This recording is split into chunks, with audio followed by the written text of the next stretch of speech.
స్వాములు కావాలి, మీ అందరి ఆశీర్వాదం కావాలి ప్రభుత్వానికి. మేము మిమ్మల్ని మనులు మాణిక్యాలు అడగడం లేదు. ప్రజల యొక్క ఆలోచన, ఆదివాసీ సోదరుల యొక్క కోరిక మేరకు ఈ ప్రభుత్వం ఈ ప్రణాళికను తీసుకొని వచ్చింది. 100 రోజుల్లో ఈ పనులన్నీ పూర్తి చెయ్యాలి అని ఈనాడు ప్రభుత్వం టార్గెట్ పెట్టుకొని పనిచేస్తుంది. జనవరి 28 నుంచి జనవరి 31 వరకు ఏదైతే ఈ సమ్మక్క సారలమ్మ జాతర జరగబోతుందో వివిధ ప్రాంతాల నుంచి, వివిధ రాష్ట్రాల నుంచి ఈ మధ్య విదేశీ పర్యాటకులు కూడా ఇక్కడికి ఆశీర్వాదం కోసం వస్తున్నారు. భక్తులకు ఎలాంటి అసౌకర్యం కలగకుండా ఇక్కడ అభివృద్ధి కార్యక్రమాలు వేగంగా జరగాలి అంటే రాత్రింబవళ్ళు ఇక్కడ పనులు జరగాలి. పొద్దుటిపూటనే పని చేస్తే సమయం సరిపోదు, రాత్రి సమయంలో కూడా పని చేయాలి. మరి ఇక్కడ నిపుణులు పనిచేస్తున్నప్పుడు వాళ్ళకి రక్షణ కల్పించి వాళ్ళకి అన్ని వసతులు చూసుకోవాల్సిన బాధ్యత స్థానికులదే. ప్రభుత్వం ఎన్ని చేసినా కొంతమేరకే ఉపయోగం ఉంటుంది, కానీ స్థానికుల భాగస్వామ్యం ఉంటే 100% ఈ కార్యక్రమం వేగంగా ముందుకు వెళ్తుంది. ఇవాళ సమ్మక్క సారలమ్మ గద్దెలే కాదు, జంపన్న వాగు నిర్మాణం గురించి, భక్తులు రావడానికి, భక్తులు దర్శనం చేసుకున్న తర్వాత వెళ్ళడానికి కూడా రహదారుల నిర్మాణం కోసం కూడా ఈరోజు నేను అధికారులకు సూచనలు సలహాలు ఇవ్వడం జరిగింది. పొంగులేటి శ్రీనివాసరెడ్డి గారికి నేను ఆదేశాలు ఇచ్చిన, నెలలో 3-4 సార్లు ప్రతి వారం ఇన్ఛార్జ్ మంత్రిగా వారు ఖచ్చితంగా ఇక్కడికి పర్యటన చేయాల్సిందే, ఈ పన్నులను పర్యవేక్షించాల్సిందే. రాబోయే 100 రోజులు ఇందులో భాగస్వాములు అయ్యే వాళ్ళందరికీ నేను సూచన చేసిన, మనం అయ్యప్ప మాల వేసుకుంటే ఎట్లయితే మాల వేసుకొని భక్తితో ఉంటామో సమ్మక్క సారలమ్మ మాల వేసుకోండి, భక్తితో ఇక్కడి పనులను పూర్తి చేయండి అని చెప్పి మా అధికారులకు, మా సాంకేతిక నిపుణులకు, మా ప్రజా ప్రతినిధులకు సూచన చేసిన.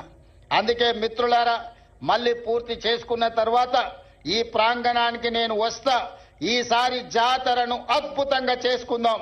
ఈ వేదిక మీద నుంచి కేంద్ర ప్రభుత్వానికి నేను విజ్ఞప్తి చేస్తున్నా, కుంభమేళకు మీరు వేల కోట్ల రూపాయలు ఇస్తున్నారు. మరి మా ఆదివాసీ కుంభమేళకు కేంద్ర ప్రభుత్వం ₹1 ఇవ్వడానికి కానీ, జాతీయ పండుగకు గుర్తించడానికి కానీ వాళ్ళకి ఎందుకో మనసు రావడం లేదు. దయచేసి కిషన్ రెడ్డి గారు, బండి సంజయ్ గారు, ఈ ప్రాంత ప్రజల ఆశీర్వాదంతోనే మీకు ఆ హోదా వచ్చింది. నరేంద్ర మోడీ గారు ఈ దేశానికి ప్రధానమంత్రి అయినరు. ఇప్పటికైనా ఆలోచన చేయండి. కుంభమేళనే కాదు, ఉత్తరప్రదేశ్లో ఉన్న అయోధ్యనే దేవాలయాలు కాదు, ఈనాడు తెలంగాణ ప్రాంతంలో ములుగు అడవుల్లో ఇక్కడ ఉన్న సమ్మక్క సారలమ్మ కూడా ఒక గొప్ప దేవాలయం, ఒక చరిత్ర ఉన్నది. ఒక పోరాట పటిమతో పౌరుషానికి మారు పేరు, రాచరికం మీద తిరుగుబాటు చేసి జెండా ఎగరేసిన సమ్మక్క సారలమ్మ జాతరకు జాతీయ పండుగ గుర్తింపు రావాలి. దీనికి కోట్ల రూపాయలు కేంద్ర ప్రభుత్వం ఇవ్వాలి. ఇవ్వకపోతే మీ ఇష్టం, నేనేమనను. కానీ సమ్మక్క సారలమ్మ అన్ని గమనిస్తున్నాయి. ఎందుకంటే ఇవాళ ఉదయం బయలుదేరే ముందు వర్షం ఉంటుంది, హెలికాప్టర్ పోదు సార్ అన్నారు. అంటే నేనన్నా, మీరేం చింత చేయకండి, ఏర్పాట్లు చేసుకోండి, సమ్మక్క సారలమ్మ వచ్చే అడ్డంకులను అన్ని తొలగిస్తుందని మా అధికారులకు నేను చెప్పిన. మేఘాలు కమ్ముకొచ్చినట్టు వర్షం కురిసిన వాతావరణం ఉన్న మేఘాలన్నీ కూడా ఎక్కడికక్కడిగా విడిపోయి ఈనాడు ఇక్కడికి వచ్చి ఈ మంచి కార్యక్రమాన్ని చేపట్టడానికి ప్రకృతి పూర్తిగా సహకరించింది. ఇవాళ ప్రకృతి ఒడిలో, ప్రకృతి వనంలో ఈ రోజు ప్రకృతికే దేవతగా, దేవుళ్ళుగా ఈ రోజు మనం కొలుసుకుంటున్న సమ్మక్క సారలమ్మ గద్దె మరియు ప్రాంగణ పునర్నిర్మాణానికి ప్రకృతి పూర్తిగా సహకరించింది.